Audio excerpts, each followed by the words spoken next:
Vipassana meditation, L powerful meditation, L the most powerful meditation in the world. Vipassana meditation एक शक्तिशाली ध्यान तकनीक है जो व्यक्ति के जीवन को पूरी तरह से बदलने की क्षमता रखती है।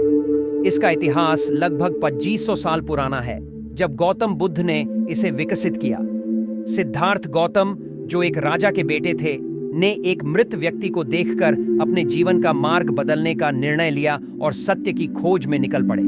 उन्होंने 6 साल की कठिन तपस्या के बाद एक पेड़ के नीचे ध्यान लगाकर 48 दिनों तक ध्यान किया, जिसके बाद उन्हें परम ज्ञान की प्राप्ति हुई।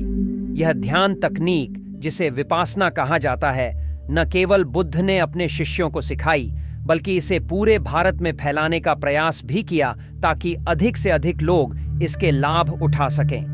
सम्राट अशोक ने भी विपासना मेडिटेशन के प्रभाव को महसूस किया और इसके माध्यम से अपने जीवन में सकारात्मक परिवर्तन लाए। विपासना मेडिटेशन का मुख्य उद्देश्य व्यक्ति के अवचेतन मन में जमा हुई भावनाओं और इच्छाओं को समझना और उन्हें पहचानना है। यह तकनीक व्यक्ति को अपने गहरे डर और भावनाओं का सामना करने में मदद करती है, जिससे वह अपने जीवन को बेहतर बना सकता है। विपासना मेडिटेशन के माध्यम से व्यक्ति अपने बिलीफ सिस्टम को बदल सकता है और अपने जीवन में सकारात्मक बदलाव ला सकता है। विपासना मेडिटेशन इंसान की जिंदगी में महत्वपूर्ण बदलाव ला सकता है। इसका प्रमाण तिहाड़ जेल से लेकर अमेरिका की रोनाल्डसन जेल तक देखा जा सकता है, जहां कैदियों के व्यवहार में सुधार के लिए इसे अपनाया जाता है। यह साधारण ध्यान नहीं है, बल्कि इसका उद्देश्य व्यक्ति के अंदर गहराई से जमी नकारात्मकता को खत्म करना है, ताकि कैदी जब बाहर जाएं तो पुनः अपराध न करें। वर्तमान में 44 देशों में विपासना सेंटर स्थापित है, जहां लाखों लोगों को इस तकनीक का प्रशिक्षण दिया जाता है।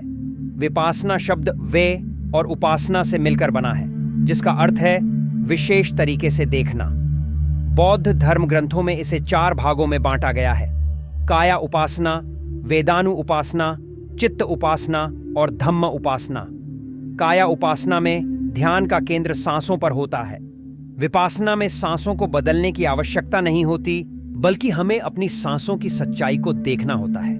यह ध्यान इसलिए महत्वपूर्ण है क्योंकि यह हमारे दिमाग में आने वाले विचारों के चक्र को तोड़ता है और गहरे ध्यान की स्थिति में ले जाता है। जब हम अपनी सांसों पर ध्यान केंद्रित करते हैं, तो हमें अपने शरीर में विभिन्न संवेदनाओं का अनुभव होता है। इसके अलावा जब हम किसी चीज को देखते हैं, तो हमें पहले से बनी पहचान को हटाकर उसे देखना चाहिए। इस प्रक्रिया से हमारी जिज्ञासा और अवलोकन शक्ति बढ़ती है। बच्चों की तरह जिज्ञासु होना महत्वपूर्ण है, क्योंकि उनका दिमाग प्रोग्राम नहीं होता और वे हर चीज को ध्यान से देखते हैं। इस दृष्टिकोण को अपनाने से हमारी सोच में बदलाव आता है, जिससे हम चीजों को उनके वास्तविक रूप में देख पाते हैं। विपासना का सही अर्थ है किसी भी चीज को उसके वास्तविक रूप में देखना, जो शब्दों में व्यक्त करना कठिन है। इसे अनुभव के माध्यम से ही समझा जा सकता है। गौतम बुद्ध की वृद्धावस्था में भी उनकी सेहत और ऊर्जा अद्भुत थी। उनकी रीढ़ की हड्डी सीधी रहती थी और वे घंटों ध्यान में बैठने के बावजूद थकते नहीं थे। यह दर्शाता है कि विपासना मेडिटेशन न केवल मानसिक बल्कि शारीरिक स्वास्थ्य के लिए भी लाभकारी है।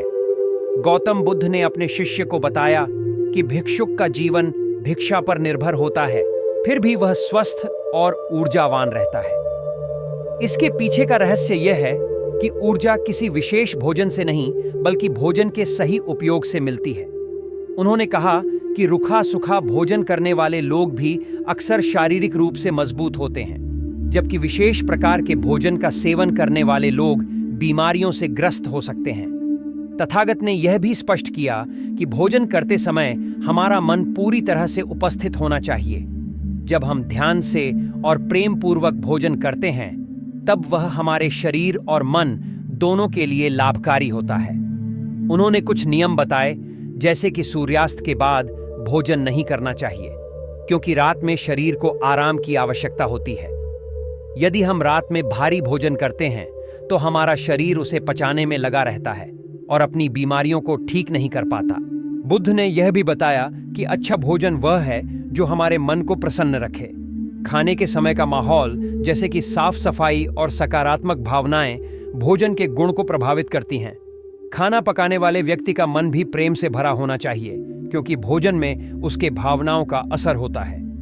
साधारण और सुपाच्य भोजन जैसे दाल भात को हमेशा प्राथमिकता दी जानी चाहिए, क्योंकि यह आसानी से पचता है और हमारे शरीर के लिए लाभकारी होता है। इस प्रकार बुद्ध ने अपने शिष्य को समझाया कि जीवन में स्वास्थ्य और खुशी पाने के लिए केवल भोजन की गुणवत्ता नहीं, बल्कि उसे ग्रहण करने का तरीका भी महत्वपूर्ण है। तथागत ने अपने शिष्य को समझाया कि भोजन का चयन केवल स्वाद के लिए नहीं, बल्कि उसके प्रभाव के लिए भी होना चाहिए। उन्होंने बताया कि जो भोजन दूसरे जीवों को प्रताड़ित करके प्राप्त किया गया है, वह हमारे मन को प्रसन्न नहीं कर सकता। ऐसे भोजन में उन जीवों की यातनाओं का प्रभाव होता है, इसलिए साधारण शाकाहारी भोजन सबसे उपयुक्त होता है। भोजन करने का आसन भी महत्वपूर्ण है। तथागत ने अपने अनुभव साझा करते हुए कहा कि उनकी रीढ़ की हड्डी हमेशा सीधी रहती है, जिससे भोजन आसानी से पेट में पहुंचता है। यदि कोई व्यक्ति जमीन पर नहीं बैठ सकता, तो उसे अपनी रीढ़ को सीधा रखना चाहिए।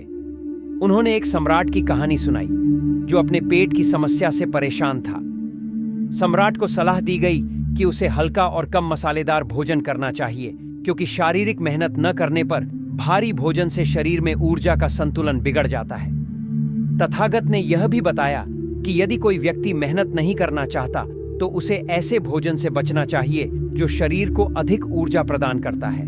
हल्का और साधारण भोजन करने से पेट में कोई समस्या नहीं होती। शिष्य ने तथागत का धन्यवाद किया और भोजन के नियमों को समझने के लिए आभार व्यक्त किया। इसके बाद तथागत अपने शिष्य के साथ वन की ओर चल पड़े।